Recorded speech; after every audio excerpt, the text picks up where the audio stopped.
নমস্কাৰ, আপোনালোকে চাই আছে অসম সংবাদ 24 ঘণ্টা। অসম সংবাদ 24 ঘণ্টাই আজি আমি এটি বিশেষ অনুষ্ঠান সম্প্ৰচাৰ কৰিম, বাস্তৱ।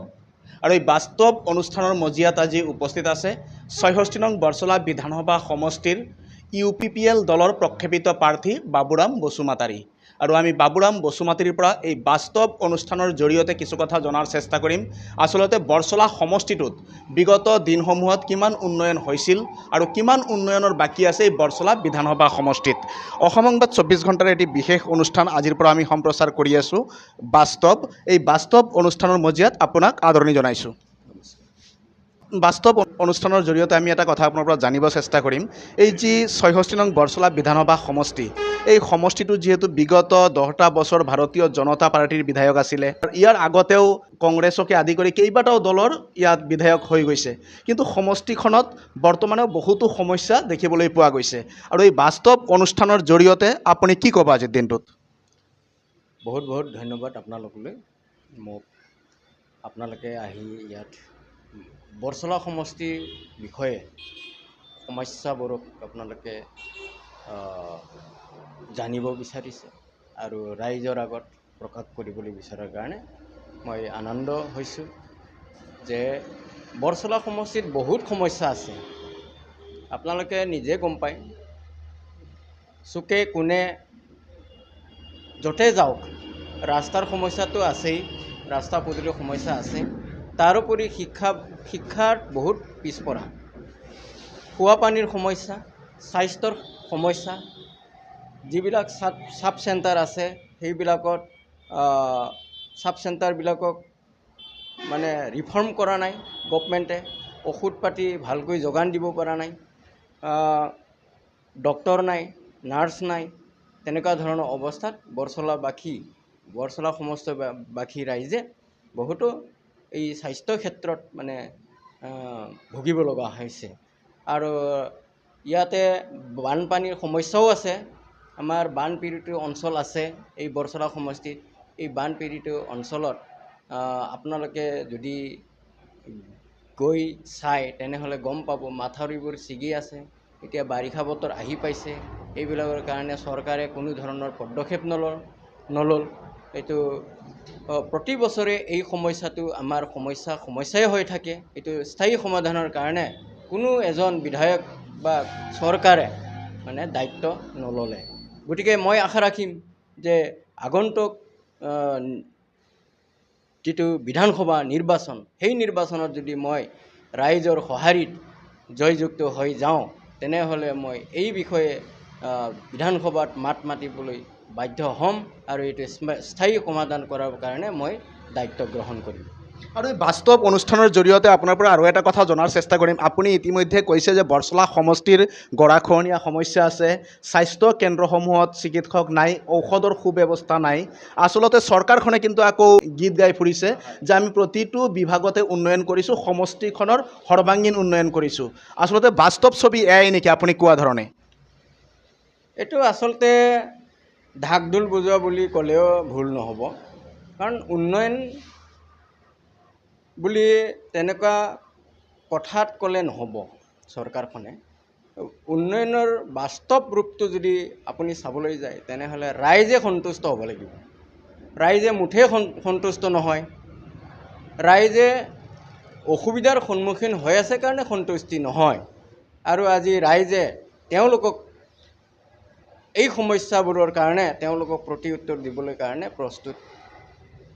প্ৰস্তুতি চলাই আছে। কিন্তু গতিকে এই সমস্যাবোৰক তেনেকুৱা কথা কৈ সমাধান কৰিব নোৱাৰে। উন্নয়ন বুলি ক'লে উন্নয়ন নহয়, ইয়াত ৰাইজৰ কাম হ'ব লাগিব, জনসাধাৰণৰ কাম হ'ব লাগিব, সকলো শ্ৰেণীৰ লোকৰ উন্নয়নৰ কথা চিন্তা কৰিব লাগিব, তেতিয়াহে হ'ব। ঢাক ঢোল বজোৱা হৈছে কিবা এটা আৰু বাস্তৱত আচলতে কিবা এটা। হয়। আৰু এটা কথা, যিহেতু দেখা গৈছে এই বাস্তৱ ছবিখনৰ পৰা ৰাইজক আঁতৰাই ৰখাৰ কাৰণে এটা মাজে মাজে যি এটা বিভিন্ন ধৰণৰ বিভাজনকামী ৰাজনীতি আৰম্ভ কৰা হয়, এই ক্ষেত্ৰত কি ক'ব আপুনি? এইটোতো ডাইভাৰ্ট কৰা, সমস্যাবোৰক যাতে ৰাইজে পাহৰি যায়, গতিকে তেওঁলোকে বিশেষ ইছ্যু ওলাই পেলাই তেওঁলোকে কথা কয় আৰু মানুহক ৰাজপথলৈ আহিবলৈ বাধ্য কৰায়। এই ৰকম অৱস্থা হৈছে আমাৰ অসমখনত। গতিকে আমি শান্তিপ্ৰিয় ৰাইজ, শান্তিপ্ৰিয় মানুহ আৰু শান্তিপ্ৰিয় সমাজ।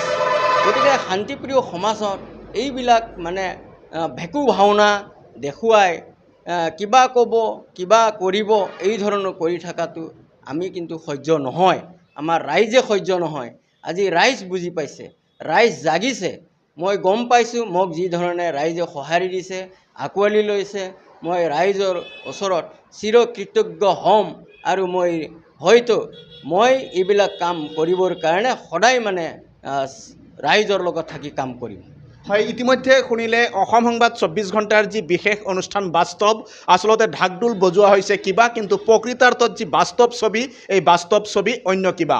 আৰু ইয়াকে লৈ আজি বাবুৰাম বসুমতাৰীয়ে বহু কথা কৈছে, আৰু বাবুৰাম বসুমতাৰীয়ে কৈছে এই বাস্তৱ ছবিসমূহ ঢাকি দিয়াৰ কাৰণে মাজে মাজে বিভাজনকামী ৰাজনীতি ইয়াত উপস্থাপন কৰা হয় আৰু ৰাইজক ৰাজপথলৈ ওলাই অনা হয়। আৰু এই বাস্তৱ ছবিখন তেখেতে উন্মোচন কৰিছে আজি এই বাস্তৱ অনুষ্ঠানৰ মজিয়াত। আৰু বৰছলা সমষ্টিৰ যিখিনি বাস্তৱ ছবি, বাস্তৱ সমস্যা, এই সমস্যাখিনিৰ বিষয়ে বাবুৰাম বসুমতাৰীয়ে ক'লে। যিহেতু ইয়াত বাটপথৰ অৱস্থা শোচনীয়, ইয়াত স্বাস্থ্য সেৱাৰ অৱস্থা শোচনীয়, ইয়াত গৰাখহনীয়াৰ সমস্যা আছে আৰু বিভিন্ন সমস্যাৰে জৰ্জৰিত হৈ আছে এই বৰছলা বিধানসভা সমষ্টি। আৰু তাৰ উপৰিও এই বাস্তৱ অনুষ্ঠানৰ জৰিয়তে আৰু এটা কথা জনাৰ চেষ্টা কৰিম, যিহেতু চৰকাৰখনে যি চাহ শ্ৰমিক অৰ্থাৎ আদিবাসী লোকসকলৰ কাৰণে বহুতো কাম কৰাৰ কথা কৈছে, কিন্তু বাস্তৱত তেখেতলোকৰ যি পাবলগীয়া, তেখেতলোকৰ যি মূল ইছ্যু আছিলে তেখেতলোকৰ শ্ৰমিকৰ দৰমহা বৃদ্ধি কৰা, এই বিষয়টো কিন্তু আজিলৈকে কাৰ্যকৰী হৈ নুঠিল।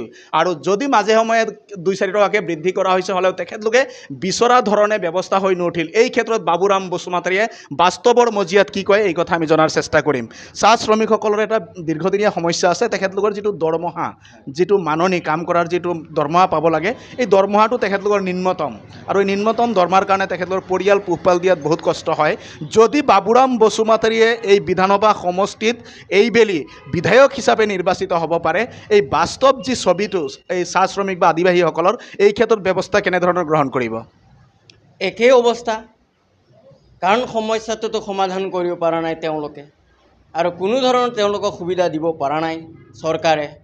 গতিকে নিৰ্বাচনৰ কেইদিনমান আগত তেওঁলোকক মাটি পট্টা দিম বুলি এটা ঢাক ঢোল বজালে আৰু আচল কথাখিনি পাহৰাই পেলালে। ভোট ল'বলৈ কাৰণে সেইখিনি কৰিলে, আৰু ৰাইজেও আমাৰ হোজা চিধা চাদা চাহ শ্ৰমিক ৰাইজে। গতিকে তেওঁলোকে আজি মই ভাবিম যে তেওঁলোকে চৰকাৰৰ এই ভুৱা প্ৰতিশ্ৰুতি, ভুৱা যিবিলাক কথা, এইবিলাকক পাহৰি যাব লাগে আৰু তেওঁলোকৰ ভুৱা প্ৰতিশ্ৰুতিত ভুল যাব নালাগে। মই সেইটোকে আহ্বান কৰিম যাতে চাহ শ্ৰমিক ৰাইজে নিজৰ বহুমূলীয়া ভোট সঠিকভাৱে প্ৰদান কৰে আৰু এই চৰকাৰখনক প্ৰত্যুত্তৰ দিয়াৰ কাৰণে যাতে সহায় কৰে, সেই কথাটোকে মই ক'ম সদায়। এইসকল চাহ শ্ৰমিকৰ কাৰণে বাবুৰাম বসুমতাৰীৰ পৰিকল্পনা কি হ'ব? এই ক্ষেত্ৰত মই চাহ শ্ৰমিকসকলৰ কাৰণে সদায় মই মাত মাতিবলৈ বাধ্য হ'ম, কাৰণ মই শ্ৰমিকৰ কথা জানো, দৰিদ্ৰৰ কথা মই বুজি পাওঁ, গৰীবৰ কথা মই বুজি পাওঁ। মই নিজে গৰীব পৰিয়ালৰ ল'ৰা, গতিকে মই গৰীব দৰিদ্ৰ নিচলা দুখীয়া ৰাইজৰ কাৰণে মই সদায় মাত মাতিবলৈ, যুৱকসকলৰ সংস্থাপনৰ কাৰণে মাত মাতিবৰ কাৰণে মই সদায় বিধানসভাৰ মজিয়াত মাত মাতিম। এইটোৱে মোৰ মানে ৰাইজৰ ওচৰত কৃতজ্ঞ বুলি মই ভাবিম। হয়, ইতিমধ্যে শুনিলে বাবুৰাম বসুমতাৰীয়ে আমাৰ এই বাস্তৱ অনুষ্ঠানৰ মজিয়াত কৈছে, যিহেতু বিভিন্ন সমস্যাৰে জৰ্জৰিত হৈ আছে অসমৰ চাহ শ্ৰমিক বা আদিবাসী লোকসকল, আৰু এই লোকসকলৰ যি তেখেতলোকৰ দৰমহাৰ যিটো মূল দাবী, এই দাবীটোৰ ক্ষেত্ৰত বাবুৰাম বসুমতাৰী যদি বিধায়ক হৈ এইবেলি বিধানসভাৰ মজিয়াত যায়, তেখেতে সজোৰে এই দাবী উত্থাপন কৰিব বিধানসভাৰ মজিয়াত। তেখেতলোকৰ যি এই দৰমহা বৃদ্ধি কৰাৰ বিষয়টো তেখেতে লৈ আগবাঢ়িব আৰু মাত মাতিব।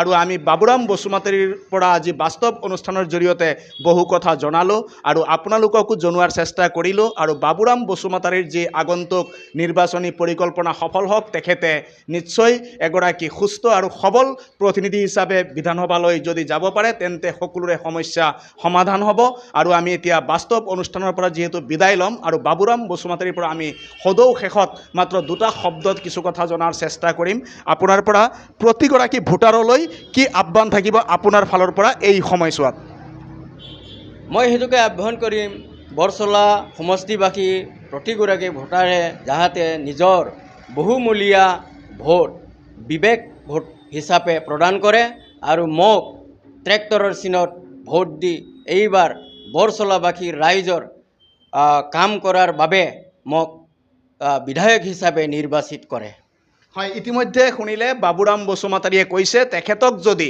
UPPLৰ যি ট্ৰেক্টৰৰ চিহ্নত এই চিহ্নত যদি ভোট দি জয়যুক্ত কৰে তেতিয়াহ'লে প্ৰতিটো জাতি জনগোষ্ঠীৰ মাজত সমন্বয় আৰু প্ৰতিটো জাতি জনগোষ্ঠীৰ সমস্যা সমাধানৰ হকে কাম কৰি যাব বাবুৰাম বসুমতাৰীয়ে আৰু আমাৰ এই বাস্তৱ অনুষ্ঠানৰ মজিয়াত আজি এই বাস্তৱ কথাখিনি কৈ গ'ল বাবুৰাম বসুমতাৰীয়ে আৰু আমি এই অনুষ্ঠানৰ পৰা যিহেতু বিদায় ল'ম সকলোৱে অসম সংবাদ 24 ঘণ্টাৰ বিশেষ অনুষ্ঠান বাস্তৱ চাই থোৱাৰ কাৰণে মই প্ৰশান্ত বৈশ্যই এই বাস্তৱ অনুষ্ঠানৰ মজিয়াৰ পৰা বিদায় মাগিছোঁ।